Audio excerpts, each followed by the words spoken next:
Ladies and gentlemen, boys and girls, and people out in internet land, welcome to another episode of the Cultured Nerd World. Today, we'll be speaking to one Rory Ross. He's been in The Mandalorian, Kenobi, the Book of Boba Fett. You do not recognize his face yet. That's because he's been wearing a lot of masks. But we have the wonderful chance to nerd out with him now. Strap in, everybody. Hydrate. Taylor, let's get to it.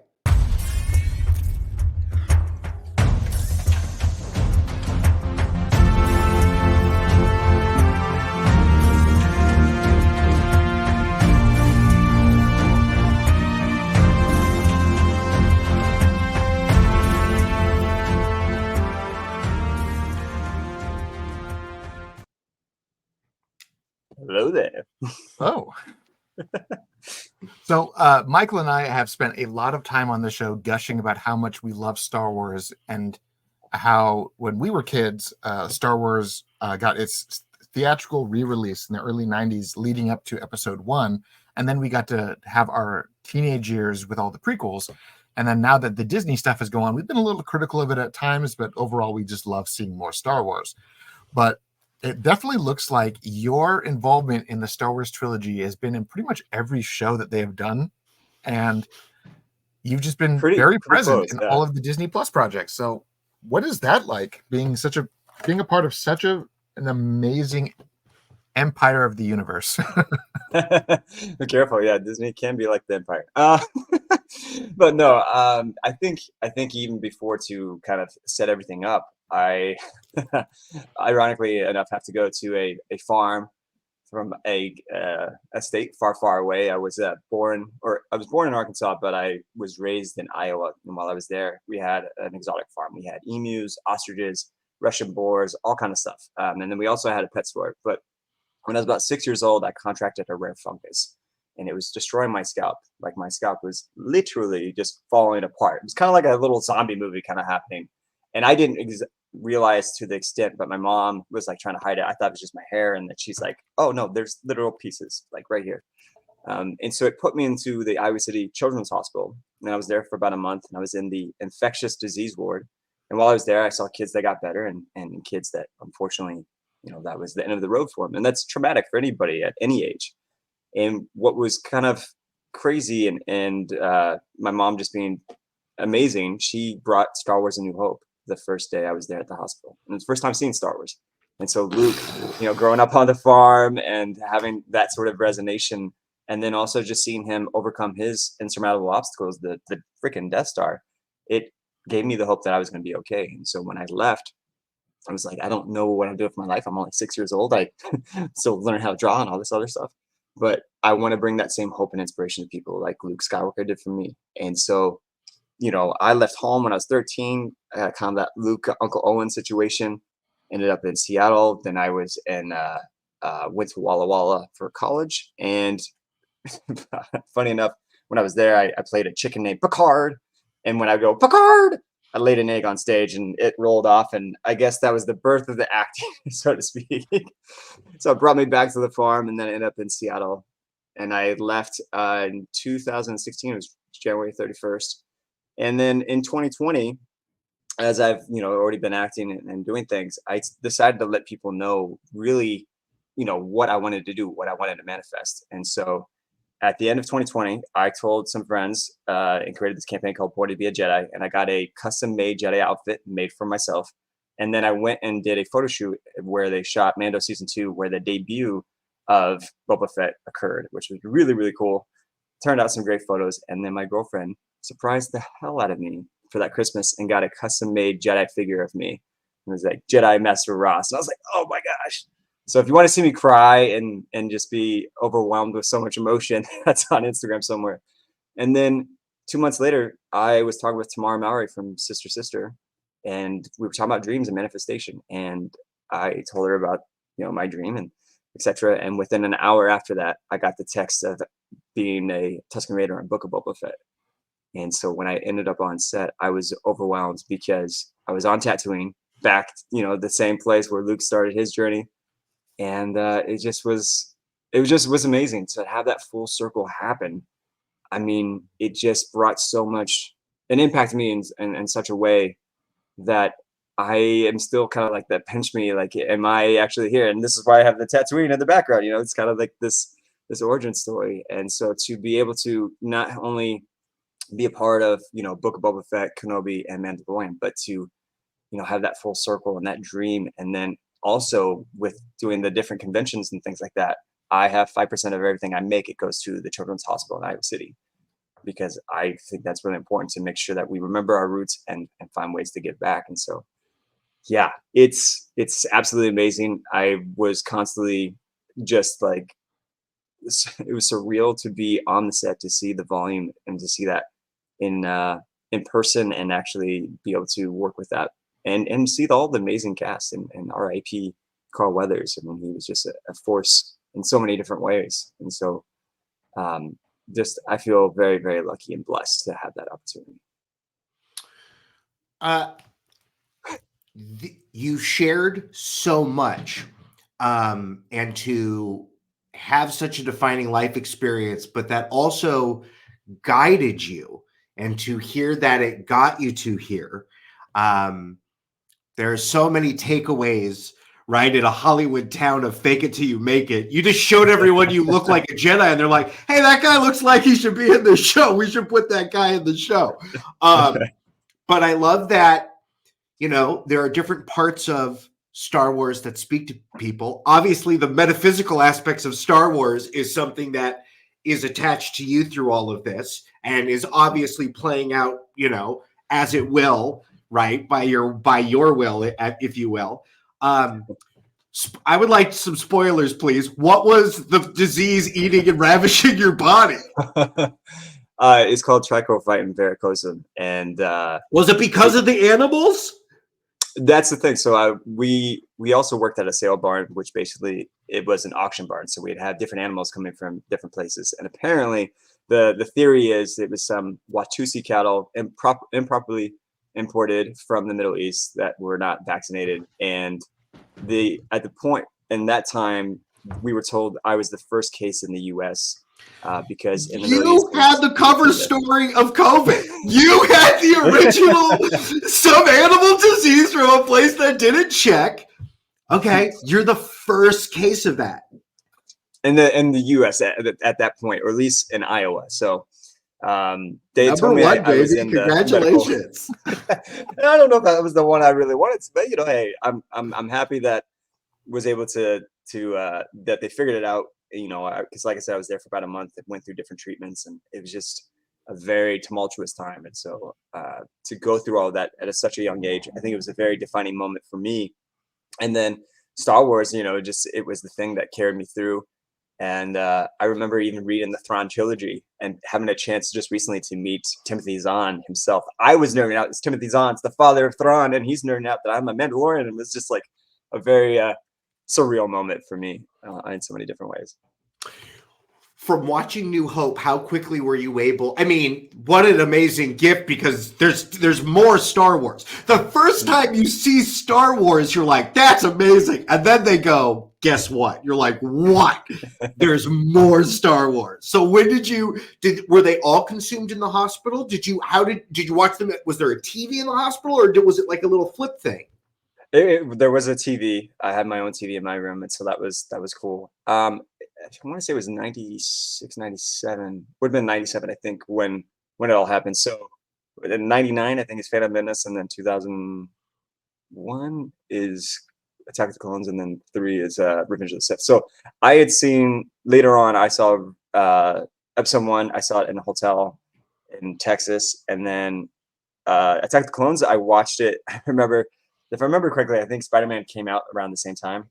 And so it was for my birthday. My mom was like, hey, we're going to go see this. And that was kind of a rare thing for us growing up on the farm. It was like, oh, we're going to town. We're going to go see a movie. So we show up. My mom realized that the movie had already started. So she's like, all right, we're going to do Spider-Man. And so I had asked if I could grab the money for my ticket. And she's like, okay, yeah, here you go.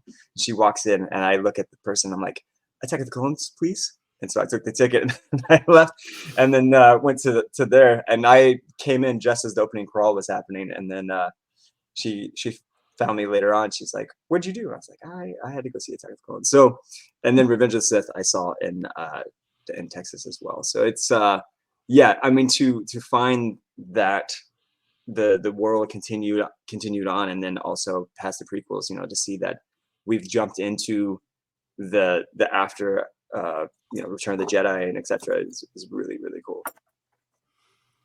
So one thing that kind of caught up right off the bat, and I'm pretty sure you've probably saw this before. So Iowa is the state where Captain Kirk was born for Star Trek, and Iowa has been notoriously a Star Trek state. Was there any sort of taboo growing up with the fact that you got out of you grew up in the Star Trek state being a diehard Star Wars fan? It's funny. I hadn't really thought about that. I mean, Captain Kirk is definitely one of those sort of monuments, along with John Wayne being from Iowa, which was really cool connecting with Brendan Wayne, his grandson, who is with us on Mando, and he does the actual movements of Mando, or the body double. So that was really cool. But I think because we grew up on the farm, it was really my family for the most part weren't really Trekkies or Star Wars. It's kind of, they were their own thing. So I never really dealt with that. But it's funny. I have a lot of friends that are Trekkies, and so we jab each other from time to time, which is a good time. But when you were naming actors from the state, I was like, why didn't you say Jean-Luc Picard? Had nothing to do with that. I was just like, if we're gonna talk, we're talking captains, let's talk about the GOAT. But we're here to talk. Isn't Picard from France? That was his thing. I don't know. It's the future France. Is it really France, or is there a space tunnel where he hung out in DC the whole time, but he was in France? I don't know. Something like that. I don't know. I mean, Star Trek is Star Trek. Star Wars has so many different things. There is space and technology, but also magic stuff. What was the part of Star Wars that you enjoyed? Obviously, there is the escapism of all of that, heard, but which one of those sci-fi fantasy elements was the one that you were like, what do those guys do? I think, it was the imagination, the aspect of what could be. And what's interesting is when I was in Seattle, there was a exhibit called Where Star Wars Meets Imagination. And it was all about how either Star Wars influenced science or science influenced Star Wars. And that was really, really cool. And in fact, when I went to Seattle, I originally was studying to become an aerospace engineer. So in 2012, that was the first time I came out to LA. And it was because I was at the Jet Propulsion Laboratories open house to see the Mars Curiosity rover. So my name is on the Mars Curiosity rover, which is on Mars currently, which is really, really cool. So for me, I think, and that's something I'm still really interested in. I think if I got an opportunity, I would love to be kind of that new age Bill Nye the Science Guy, and go to Antarctica, talk about neutrinos and things like that, and mix in Star Wars. But I think that's the fascination, is just for me to see how it influences not just pop culture, but also science, and how we create these new worlds, because we can imagine what that could be like. And then the world building that they created. I mean, George Lucas, phenomenal. Dave Filoni, who's carrying the torch. I love Clone Wars, love Rebels. Seeing the world between worlds in Ahsoka live action was really, really cool. And so I'm a huge fan all across the board in that regard.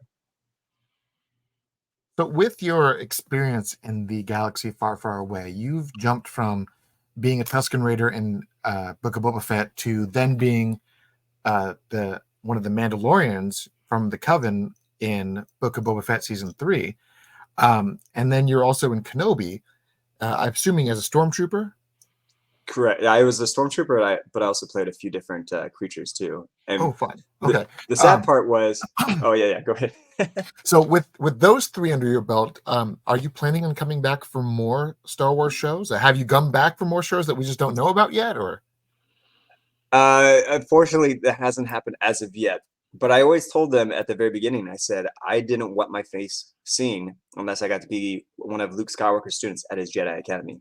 Now, when I said this, I had no idea that they were actually going to be showing his academy in Book of Boba Fett, because that was at the volume. That was a different thing. We shot on location. And so that was a bit different. And so when I saw that, I was like, oh my God, they're actually going to be exploring that era. Maybe Mara Jade might come, Joris Saboth, or however you want to say his name, Waylon. I was like, I got really excited, but more importantly, I was like, this is a possibility. And I've told them that we'll see what happens.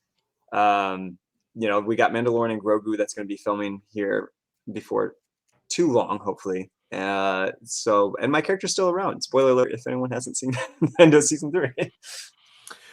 Well, I also want to, applaud you that there's a very specific skill that you have now honed. And you obviously came from a theater background. So we're talking about mask work. So it doesn't surprise me that if you can be on a stage, you can be in an uncomfortable outfit, because I'm sure some of these outfits are uncomfortable. What is a tough day in makeup? Is it where it's on you the whole day and you can't really eat? Is it that, there's a weird thing when you have to go, you have to ask for permission to go to the bathroom? Like, what is a difficult day? What makes it difficult? Yeah, I mean, so it also depends on what kind of thing you're playing. So Tusken Raiders, we have the mask, and then we have multiple wrappings around. And for that, it takes somebody else to actually get that off. And so that could be a little bit too much for some people, because you get a little claustrophobic. For me, I was like, hey, I'm here, this is amazing, like let's go. I had the time of my life, and I really enjoyed every moment of that. But there were times where, if you had a silicone mask that you had to put on, like I played a Nikto and a few other different things, that could be a little difficult. I never really did the prosthetics so much, although I did in Kenobi. I remember I did Trandoshan, and so I was like thrilled. I was like, oh my gosh, I'm maybe Bosk's cousin or something like this. I was trying to like create a little story for myself. And I remember when we were trying to put on the gloves or the hands, if they aren't, if you don't have, usually they'll put like alcohol in it to try to get it on. And so at the very beginning, I took 2 people to try to get it on, and Ewan was just kind of laughing across the side as it was all happening. It just looked hilarious. But then at the end of it, it was just all sweat, and so it just all came off. I was like, ah. So that's that's probably the more difficult part of things. But there's definitely some that play with, they have the full on makeup and things like that. But I didn't have too much of that. I've done some body paints, and I've done other like zombies and things like that, prosthetics outside of Star Wars. And yeah, I remember one time I was a zombie, and I had to have my neck like this for 4 hours. And then literally we only used it for 30 seconds, and then it fell off. So it's like the things we do for art, it can kind of be a little crazy at times. So we were talking about this before you got on.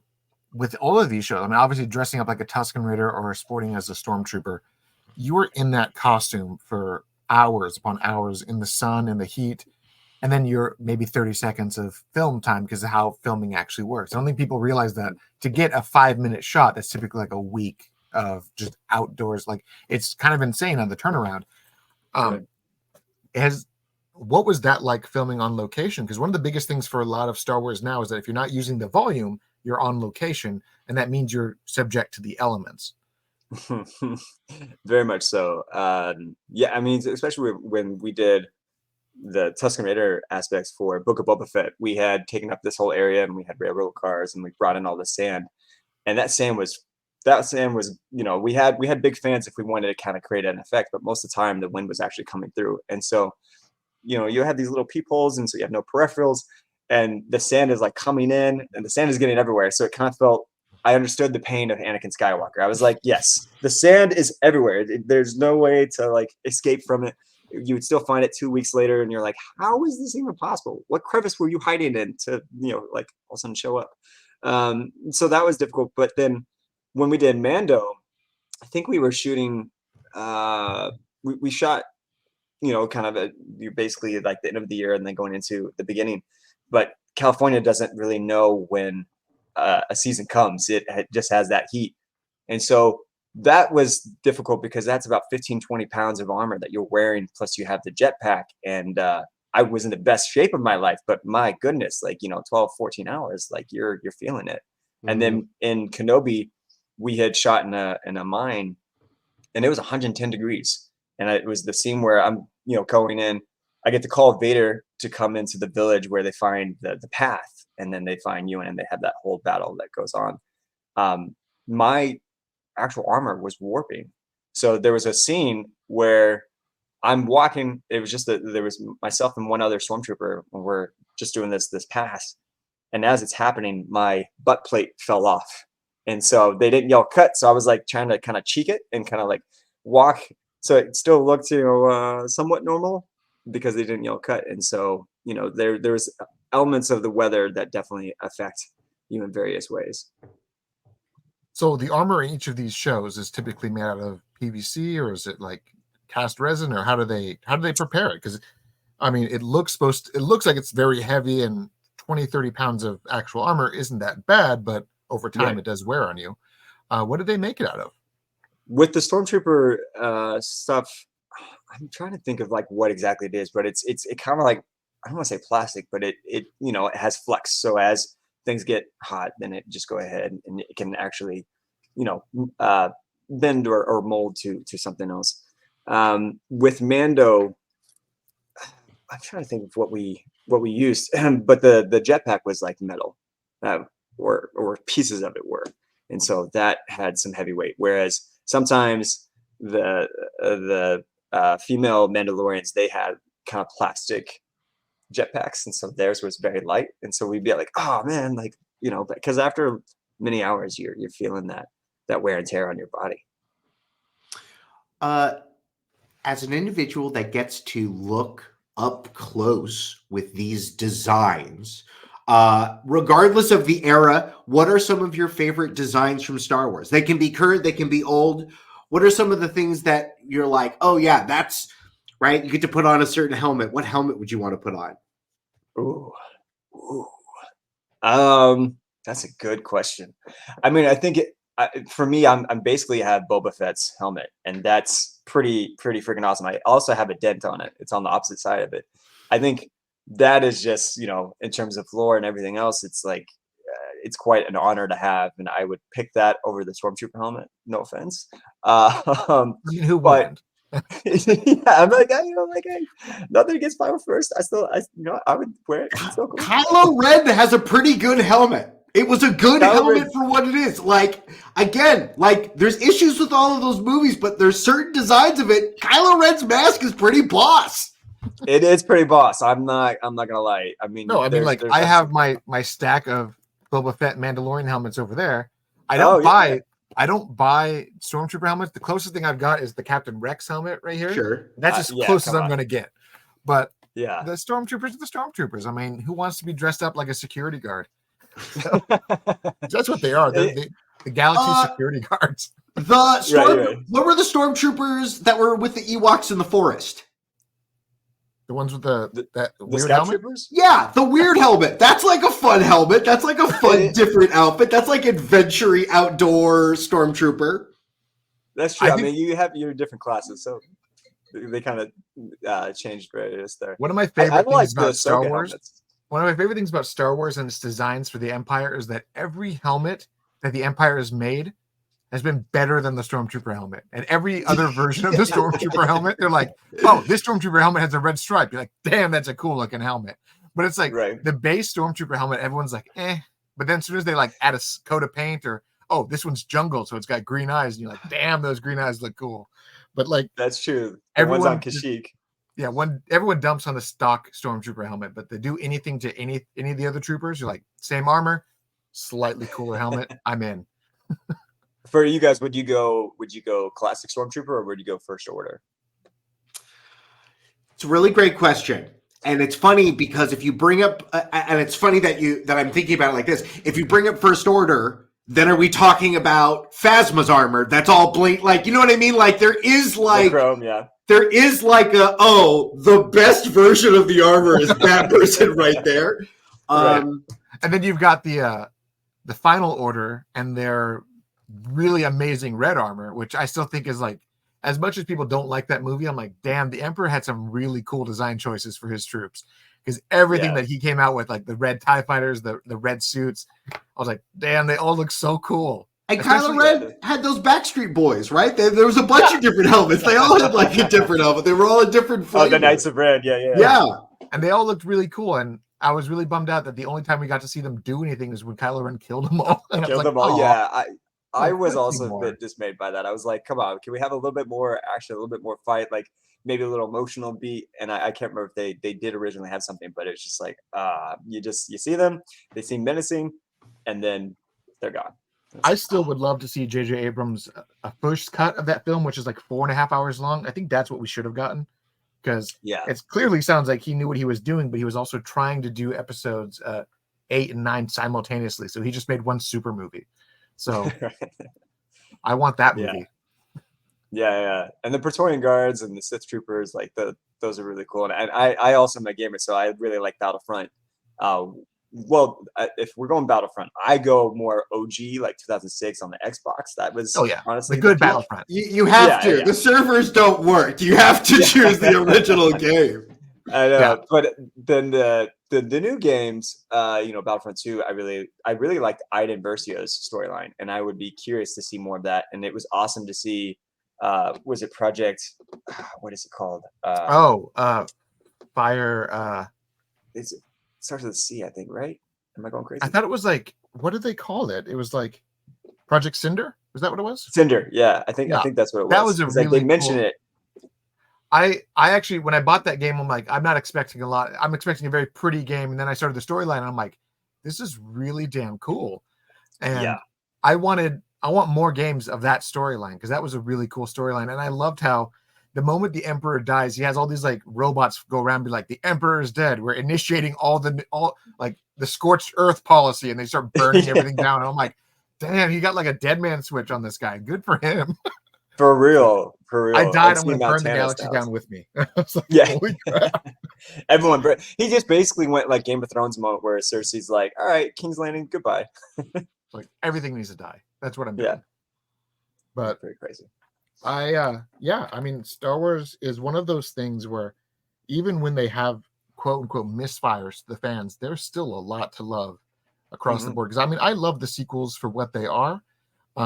I would have probably loved George Lucas's original planned trilogy before that, but if you even look at it, you could still fit his trilogy before the sequels because of the time gap. So if they ever wanted to, I'm hint, Dave Filoni, do it. If they ever wanted to, adapt those movies and then just ease them into the sequels. Question. I know they're just going to do CG faces on everybody. I think they should just get normal people and just say that's what Luke Skywalker looks like. I know that they want to do, they've hired all the right people. They hired the people from YouTube that made it look better. Like, I get it that they have everybody. Have you I can see from your great beard. Have you been face sculpted for anybody? Have they projected a Luke Skywalker on your body? No. I mean, that would be pretty cool, and I would be very emotional if that happened. No, but we do get scanned, so they do, and that was some of the things that, with the SAG strike and things like that we were kind of talking about. But that's for merchandise and other things, I guess. But I have not gotten scanned, or I've had a face put on me, as far as I'm aware at this point. So I'm assuming they've done their scans of you while you're in whatever outfit that you're in, right? They don't do it like a base scan before they've armored you up. They just correct. Like, here's a Mandalorian, let's scan him now and let's make a Funko Pop out of him later, kind of a thing. Exactly. Yeah. So I mean, I'm waiting to see if I can see my Mando. I know that the Tusken Raider that I played, along with Greg Kufera, it's part of the Hasbro Vintage collection for the Tuskens, which is really cool. I was about to ask, are you a toy? So you're a Tusken toy? I'm a Tusken toy, yeah. And then my good friend, the one that actually made the Jedi figure of me with my girlfriend, we made 20 special Mandalorian Covert Commander figures, and we actually just sold the last one this last week. And they were awesome. And then what's cool about it is, on the flip side, on the card back, it actually had my story about Star Wars and why it meant so much to me. And then it had the Iowa City Children's Hospital logo on it to let people know, like, hey, some of these proceeds are going to that to help that out. One of the things that, as people not a part of, we're not in the kitchen where you are doing this thing, there's a lot of talk about what to do with Star Wars. And for a long time, it's been TV shows. Maybe not necessarily TV shows, but whatever you call those, these long form stories. And now it feels like maybe there is a push to maybe get it back into the cinema. you would like more work than less work. But where Right. do you think it goes with these stories? Because I do feel like the audience has been accustomed to these longer stories. And while I'd love to see it in the theater again, I do feel that there is a place for these television shows. Where do you think that happy medium is going to be moving forward? I think the way I would, I mean, I'm not Dave Filoni, and Dave Filoni, he's a mastermind, and he's the protege. Uh, I think the way that would be amazing, and kind of what Marvel is doing, is basically fleshing out these stories, with your mini series, and really taking the time with the quality and the content, and then having that Avengers sort of matchup in the movies. So that kind of brings you out there, and it's like this, oh man, it's kind of a once in a lifetime experience. I think that would be the way to go, and I think that's probably what they're kind of doing with Mandalorian and Grogu. And then having the Mandoverse and having that all happen with Dave Filoni's movie that they're talking about. That's I'm going to be really excited about that, to be honest. And seeing Thrawn, I was like, oh yeah, let's go. So there's so many people who believe that the Dave Filoni Thrawn movie that's coming out is supposed to be post Ahsoka season 2, and essentially a recanonization of the Heir to the Empire story, because it definitely feels that way with where they're going. As fans of Star Wars that existed pre-Disney merger, and we got to live in all of that craziness, what do you want to see from that Thrawn entering the normal galaxy, and like, how do you want to see that go down? Because I mean, the way I in my mind, I cannot rationalize any other way for that story to exist without Luke and Han showing up. And I'm like, they have to do it. I mean, you can't say that, here comes Thrawn, and all the main characters that we know that should be only like 35 at this time are just not present. I'm just like, they got to be there. Like, you got to have Luke show up with like 10 students or something and saying, we're going to go kill some dead stormtroopers. And that's got to be a thing. Yeah, I mean, unless for somehow they got thrown back to another galaxy, kind of like Peridia, that's the only way I could see them having that kind of weird loophole. But I think it would be really cool. And they already, with I think it was called Shadows of the Empire. That's the book with Luke and Lando, where I think Lando has already lost his daughter at that point. She's already been abducted, I think. Oh, you're talking about not Shadows of the Empire. That was the Star Wars Aftermath book that they did that was setting up episode 9. Shadows of the Empire is where Luke's in that jail cell and then gets a lightsaber back and like rips a bunch of dudes, kills a bunch of dudes. It's written by the guy who does the Alien books. Shadows of the Empire took place between Empire Strikes Back and Return of the Jedi, and it was how everyone got their shit right before they went and stormed Jabba's palace. And that was an amazing story. It's a really great book. But it was also like the first time any studio had tried to do some sort of shared universe thing, where the Shadows of the Empire book that we have is one side of the story, but there's also a video game, a comic book, and a few other stories that all tied together. So it was like, to get the full story. Oh, the 90s. So many pathways. Pathways. You had to jump into like 5 different mediums to understand the whole story, including the Nintendo 64 game, which was also amazing. Now you got me wondering. I'm like trying to remember what because it wasn't Aftermath. It was let me see, Star Wars. Yeah, I'm like, I'm not a book guy. I'm sorry, I don't read books. Okay, Shadows of the Sith. That's the one. Shadows of the Sith. That's okay. That makes me feel better. I was like, why was I so off? Yeah, that. So I mean, that kind of is in this time period. It kind of takes place around that time. Like after that. Yeah. So they would have to.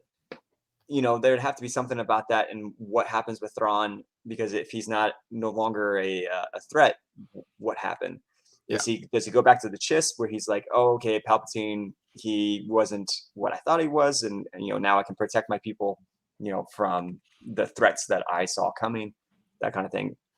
Because it always seemed like, if I remember correctly, Thrawn was always just trying to protect the Chiss ascendancy, and the reason he even went to the Empire was because he saw that they had the power. And then he was also like, I want to make sure that I'm with these people so that they don't potentially go and, take out my people. So he always saw them as kind of that aspect. So I'm curious to see what occurs with Thrawn, or if he just kind of goes full on evil and this world. They introduced zombies and witch magic. I don't know what's going to happen, but it's going to be epic, and the Eagles are going to have to come save us at the end of it. I'm sure it will be. I'm sure it's going to be real big when it happens. Yeah, there's going to be some like jumping of the shark at the last second, and Luke is going to show up with a dragon, and you're like, okay, right. I'm ready. By Eagles, you mean Purgle? Didn't what's his name ride a Rancor? I mean, yeah. There's probably dragons. There's a thing that's like a dragon. The Great Dragon. I mean, people forget that Zack Snyder ripped off George Lucas, where at the beginning of Man of Steel, he's running around on that lizard, just like Obi-Wan Kenobi ran around. Revenge of the Sith. Yeah, I mean, I want a lot. I mean, he's got a tall order, and I need to see, like, if they were able to pull off over the course of like a year and a half from season 2 of Mandalorian, where Luke looked pretty good, but he looked a little plastic, to almost, holy crap, that looks like Mark Hamill in Book of Boba Fett. And if that was already like a few years ago, I want to see a full-on Luke just murking hundreds of zombie stormtroopers. I just want to see him like throwing lightsabers and twirling them around like he owns the universe, because I want to see Luke in his prime, and we never really got that, except for the hallway scene, which was really good. Right, and having the resemblance of his father from Rogue One, which was really awesome. And then even Darth Maul, he had kind of that similar thing in Clone Wars when Order 66 happens. Does Luke have lightning? No. You don't think there's another Luke? He chokes people out. In Return of the Jedi, he chokes out everybody at Jabba's palace. He's like, choke you. You're right. Yeah. But no, I think it was always it's probably not Star Wars canon anymore, because it was all expanded universe stuff. What do they call it? Legends now? But Luke didn't start doing the Force lightning until he was corrupted by the Emperor, when he was the heir to the Empire, kind of a thing. So I think the Force lightning was always something that was part of the Sith, and not so much. It was like the manifestation of all your rage in physical plane, kind of a thing. Like, you can't do it unless you fully suck over to the dark side. If I'm not mistaken, there's also Force judgment, which is kind of going back to known as emerald lighting, force power used by the Jedi to spray electric bolts of variable intensity from the hands and fingers. So there is well, I don't know if there's good guy versions too. How many dice is it? Is it a D8 or is it how much damage does it do? All right. I like how I Google it, electric judgment. The first picture is a picture of Luke doing lightning fingers. I'm like, okay, maybe he has done it in canon. Because I want to say Plo Koon, I think that they had attributed him to doing Force judgment, but it's been a hot second. There's a lot of different. You got the comics and you got the books. It's like, if Luke gets a fight scene, I want him to be like Pikachu using double team to kind of play off what he did in The Last Jedi. I would love for him to project fake Lukes and like people like go from that, just like a bunch of absolutely, like just like double team, like there's a bunch of Lukes and they go kill him. He's like, you all were wrong. Force push. I personally would love to see Luke be like, students, stand back. Now let me use your lightsabers, and have like just floating lightsabers coming around him as he's just throwing them around. Like something just like, I want to see him do something that we've never seen. And having one Jedi with like 6 lightsabers flying around him would be the dopest thing on the planet. That would be pretty cool. And then I think that would also add to where he might, because I think, as a Jedi, if you saw that you had so much power, that you also would start to kind of be a little weary of, am I going to accidentally tip over? I think that'd be kind of an interesting. I think they could foreshadow it really well. Maybe he crosses a line a little bit and says, maybe this isn't the right thing. And that's when he tries to kill his nephew for having a bad dream. That's the point where he's like, okay, maybe I'm messing up here. Oops. Yeah, exactly. That'd be cool. But no, so I mean, with Star Wars being as expansive and exciting as it's been, with fans out there kind of just wanting to get involved, what kind of advice would you give fans who want to get in this universe, who honestly have no idea how to get in this universe? Yeah, I mean, that's a great question. And as corny as it might sound, I really think manifestation is a thing. The more that people know what you want, and letting the universe, in a sense, know, the more, well, one, that people will know maybe if they are able to help you. I get the question a lot of like how people can get into acting, and I always say, you know, you don't have to be in LA in order to be an actor. You can also just create things with your friends, and the more that you're seeing that, potentially, even like with the example of the gentleman from YouTube, he just showed how he was able to do some amazing things, and Disney was like, oh, that's really cool, and then they kind of got him that way.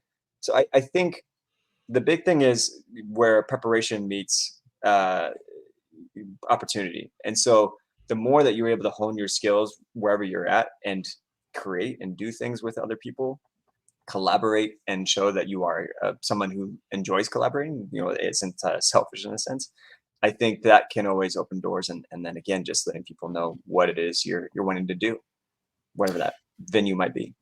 You're manifesting, you're talking to the universe. When you do that, UFOs show up. Do you have any UFO stories? Have you seen any weird lights in the sky?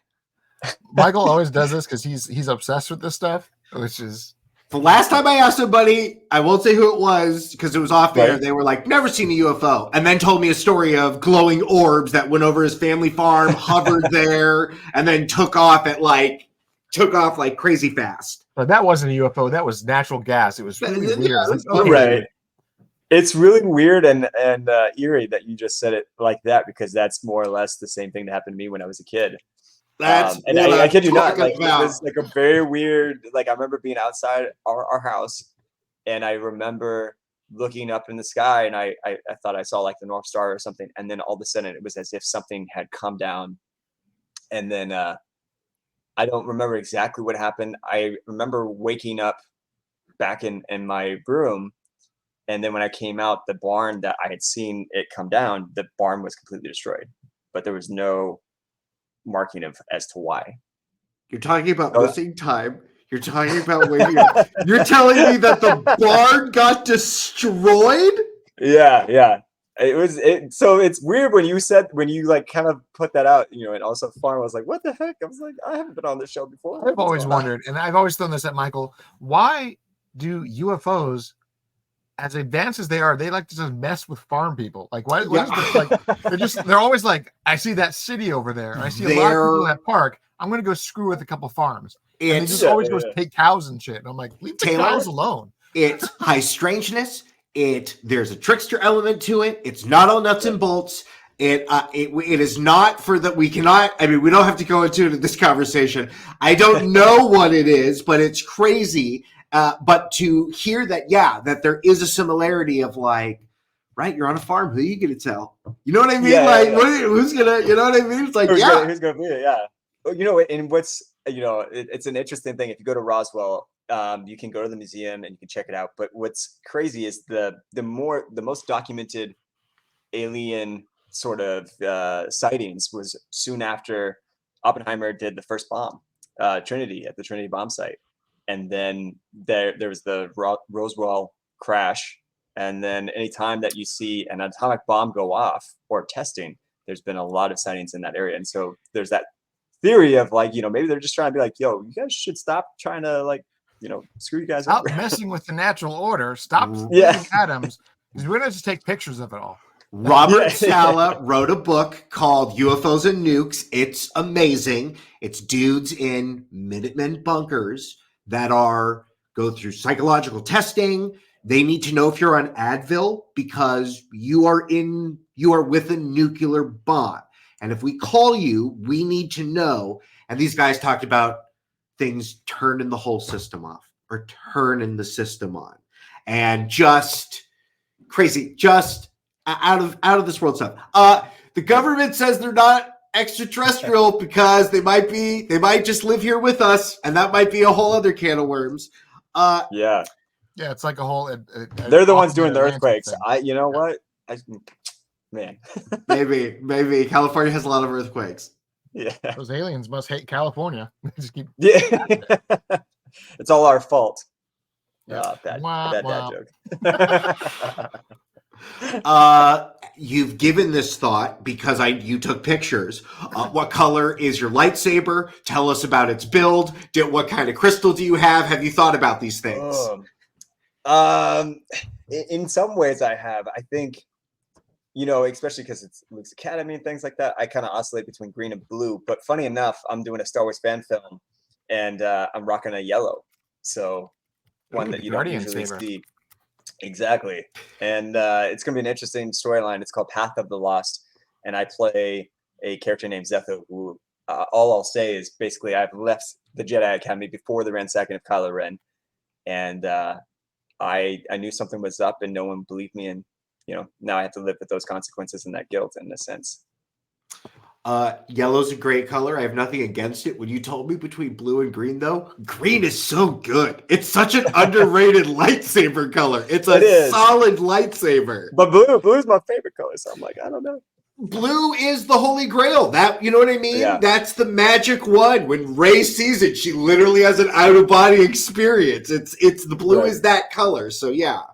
I could never say purple. That's Mace Windu's. That's all his. Samuel Jackson. As much as it's Mace Windu's, it's also Darth Revan or Jedi Knight Revan, however you want to take it, because he had the purple one too, a few thousand years before Sam Jackson. So suck it, Sam Jackson. No, but I honestly, purple was always my favorite because I loved the idea that the people who had the purple lightsaber were the ones who could tap into the darkness, but also still maintain the light, which is why it's purple. Which I was like, that's the closest thing you're going to get to a canonization of a gray Jedi as possible. Right, with the day pad. Did Mace Windu survive Order 66? According to Sam Jackson, he did. Okay, Sam Jackson. I was going to say, Sam Jackson, he did come up on stage with a celebration. He said, I'm still here. Okay. I may have one hand, but I'm still here. Okay, so and I'll say this, with the Sam Jackson stuff, I remember being on set, and I just happened to be going to the bathroom at the right time. I saw Ahmed Best duel. He was rocking a purple lightsaber. I knew I recognized him, but I couldn't figure out why. And he looked a lot like Mace Windu when he was just hanging out with Dave Filoni and Jon Favreau there. And I was like, oh my God, they're bringing Mace Windu back. Like, I thought he was going to be doing kind of that body doubling. And I was like, whoa, but he pulled out a purple lightsaber when he was kind of messing around. So I was like, dang. So to see Ahmed Best get his. Did he have a purple lightsaber in the shooting and then they changed it back to blue, or how did they do it? Because I mean, in the show when he saved Grogu, it wasn't purple. Right. That's what I'm saying. So this was offset where they're kind of in a secluded area. Okay. And I just happened to kind of walk by because as I was leaving our stage and just went into this kind of middle room, and I was like, whoa! And they saw me, and I was like, I didn't see anything. I just kept walking. Don't kill me! Yeah, so keep the secret. You literally holding on to potentially it being Mace Windu was also kind of crazy. You made whatever that robot noise is, whenever the robots get scared in Star Wars, when they go that noise. I think it's the droid on the Death Star that's like squeaky, that little squeaky, that little guy. Yeah. Basically, I was like, I'm not here. I'm not supposed to be here. Just like the Homer Simpson going back into the shrubbery, just into the shrub. Didn't see me. Don't worry. Disappeared. Exactly. How much notice do you have that something is happening before we do? Because Taylor reports on these things. We know when I know that more is coming, but have they booked you yet? Are you on retainer? Do you know when any of that's happening? I know things. Thank you. I am been so happy with what's been happening on the animation side that there's kind of this they're doing really fun stuff. Right. Fun stories, one-off stories, really allowing to push into anime and stuff like that. I do have a fear though that some of the stories they're doing now, they might finish in animation. Do you think do you see that happening, or do you think that they will finish these projects the way that they started? I think for the most part, especially if they get the numbers, of people watching and things like that, then there's no reason to go in the animation route. But Tales of the Jedi, I know they're doing another. I think they announced they're doing Tales of the Jedi season 2. And then, Star Wars Pretty sure Vision they and have announced these it. one-offs Yeah. is really, really cool. And then, I mean, the Bad Batch and having this sort of, because when we see Rex, Gregor, and Wolf, they're out by themselves in Rebels. And so to know or kind of get a glimpse as to why that is and how they lost all these clones that they've been accruing, and basically trying to build up a clone army to potentially free their brothers on Mount Tantus is a fascinating tale. And also kind of like Clone Wars Season 7, like those last 4 episodes, if people haven't seen Clone Wars, they got to see the last 4 because it just does such a great job. It integrates itself so well into Revenge of the Sith. And even though we know exactly what's going to happen, doesn't take away the emotional aspect of it. It's still, for me, even made me like teary-eyed. It's like, no, don't do it. But you already know exactly what's going to happen. And it's that same thing, I think, what we're going to feel in Bad Batch this final season. So one of the things I loved about that final season of the Clone Wars was exactly what you said, where it added this emotional weight to an ending that we already knew was coming.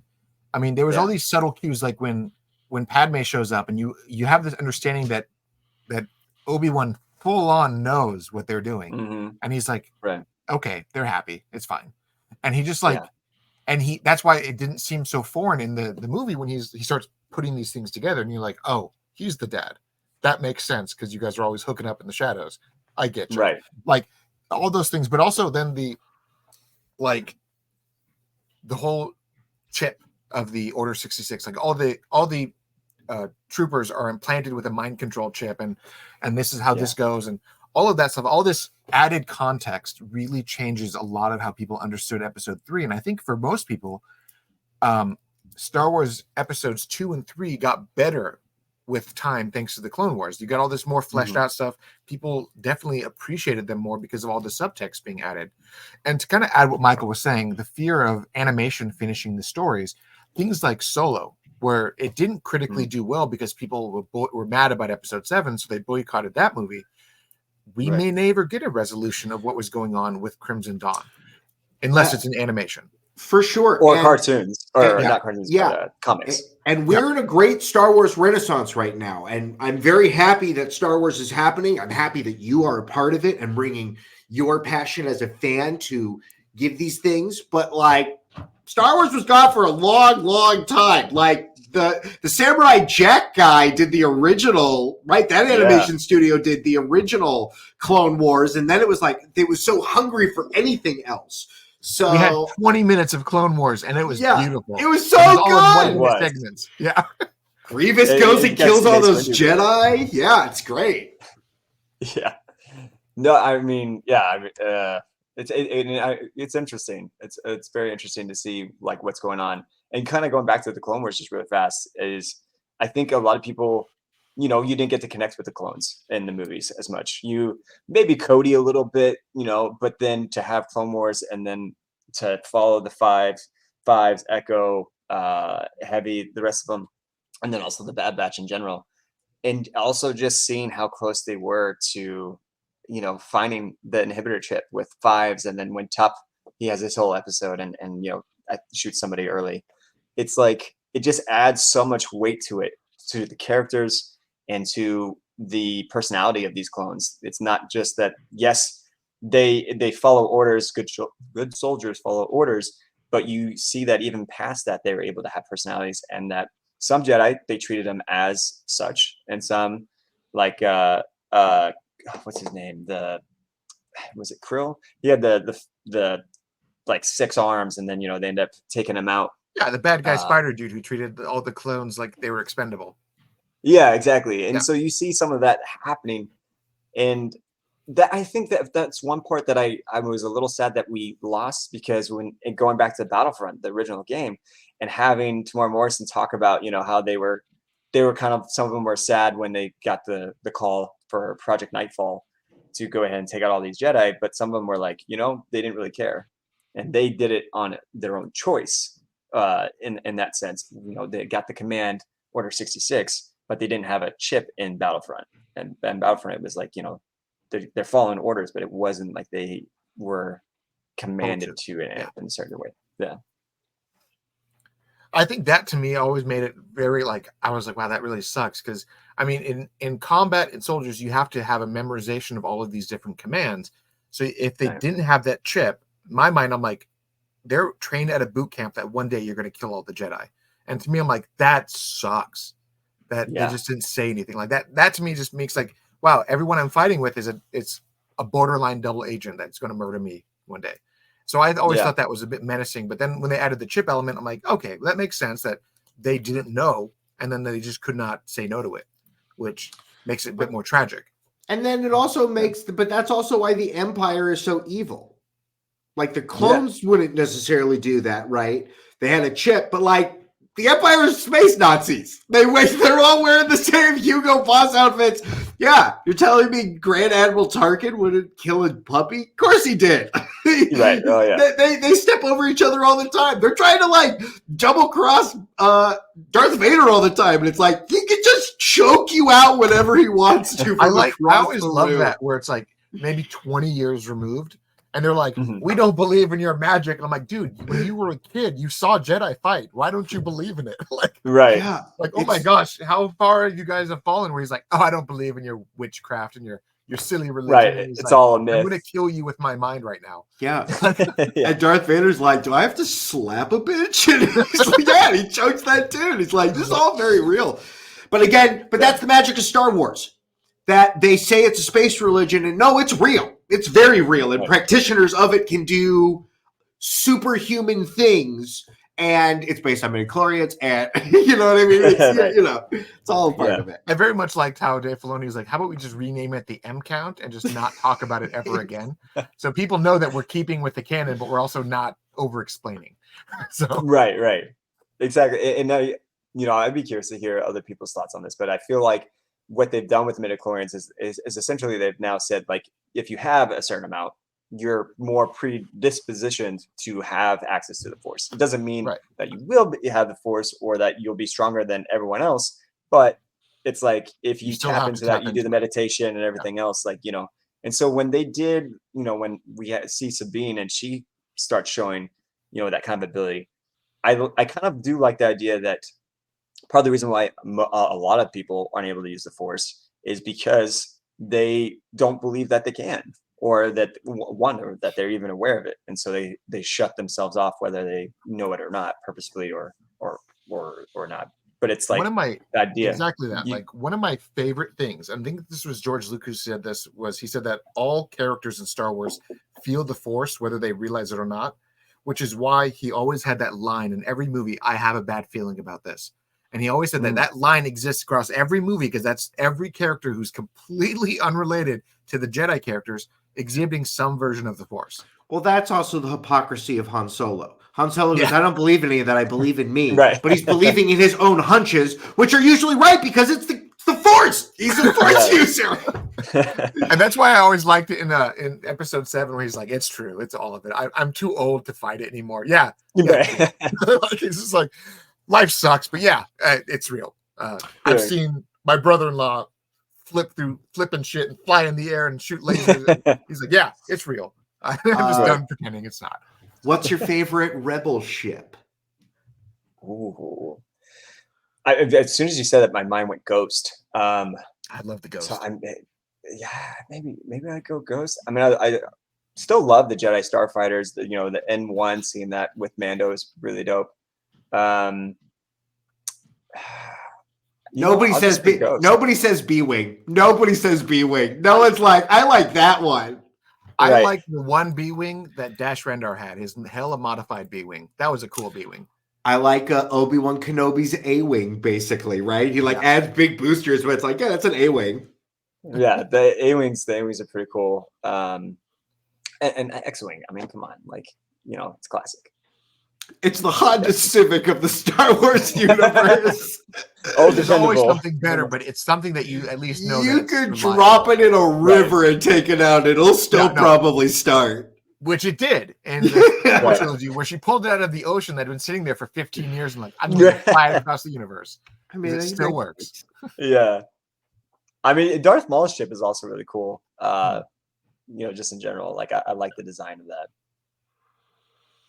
All right, but before we let you go, do we have Michael? Do you have any final questions before we wrap up? Or I don't want to cut you off if you have something No, you want to add.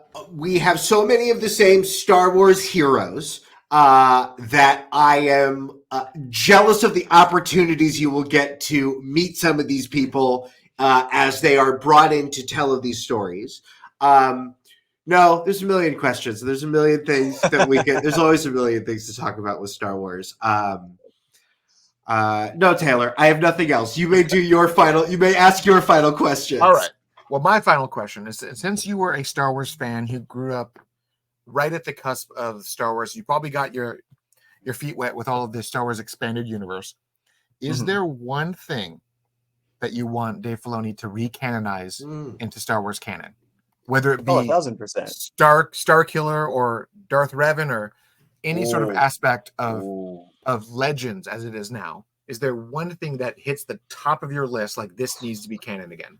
My first thought goes, again to the Thrawn trilogy, Heir of the Empire, Last Command, and I forget the last one off the top of my head. But that was just fantastic. Joris Saboth. I know people will probably be like, oh, that's not how you pronounce it, but that's how my brain remembers it. And seeing Wayland, which we know Mount Tantus, that's that kind of whole area.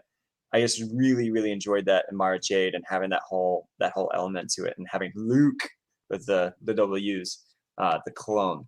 That would be really, really cool to see that to its full fruition. But then you say Star Killer, and I'm like, oh yeah, Star Killer's pretty badass too. And we saw his outfit in Andor. Yeah. In my mind, yeah, they did. I love that. In my mind, Star Killer would be the absolute best way to recanonize him by making him an Inquisitor. Like it makes in my mind, I'm like, there's no reason why this isn't a thing yet. Why have they not done this yet? But I guess a follow up on that one, because this was a question I wanted to ask way before. With all the new shows that are coming out, you have like Ahsoka being essentially just like a beat for beat, one giant story. You have Mandalorian, which is kind of like an anthology set of stories that do wrap around into one complete story near the end. And then you have Andor, which is 9 episodes, essentially 3 movies for a season. Yeah. Which story format do you prefer in terms of Star Wars storytelling? Oh, that's tough. I think for me, honestly, I love, like most fans, like if it has a great storyline, like I really enjoyed Ahsoka being on Peridia, seeing the Night Sisters, and kind of seeing this whole element to it, and seeing the zombies. That was really cool, since that was the first time in live action, and Thrawn, obviously. But Andor, I mean, spoilers for anybody who hasn't seen it, but I really enjoyed the slow pace of it. I know a lot of people weren't as much of a fan of that. They wanted more action. They wanted it, to be faster. But I love the world building, seeing Mon Mothma and the struggles she's going through, and the Republic as a whole, or the beginnings of that, and then realizing what he's building. When he's in prison, he's freaking helping design pieces for the Death Star. And the irony of it all, it's going to be the thing that kills him in a few years. Exactly. So it's just it's that building of the world building, and then also building those emotional beats, sort of like what we were talking about with Clone Wars, and finding more of this material that exactly what's going to happen, but it doesn't change the emotional impact that you're going to feel because you're getting so much more context. Wonderful. Well, thank you so much for being with us today. As lifelong Star Wars fans, and seeing that you're a Star Wars fan who's actually made it into the galaxy far, far away, we hope nothing but the best for you, and that you keep continuing to visit that universe. Fingers crossed you do, and I definitely hope that you share that with us the moment you appear in one of those projects. If people want to know about your action figures, or when you're showing up at conventions, how do people find out? How do they follow Rory Ross News? Yeah, so it's at the Rory Ross on everything, Instagram, Twitter, X, whatever you might want to call it, Facebook, and then the RoryRoss.com that has a lot more information on that. But the next convention I'm going to be at is in London, and then on May the 4th and 5th, I'm going to be in Germany for Power of the Force, which I'm really excited about. Yeah. And then if anyone is going to be in Dallas for Rebel Scum Con, there's going to be a whole bunch of us Star Wars actors from old school to new school and everything in between. Brendan Wayne's going to be there. He's announced that. Lateef is going to be there. It's going to be a great time. So definitely that's going to be the one sort of like almost a Star Wars celebration for this year if you're able to go.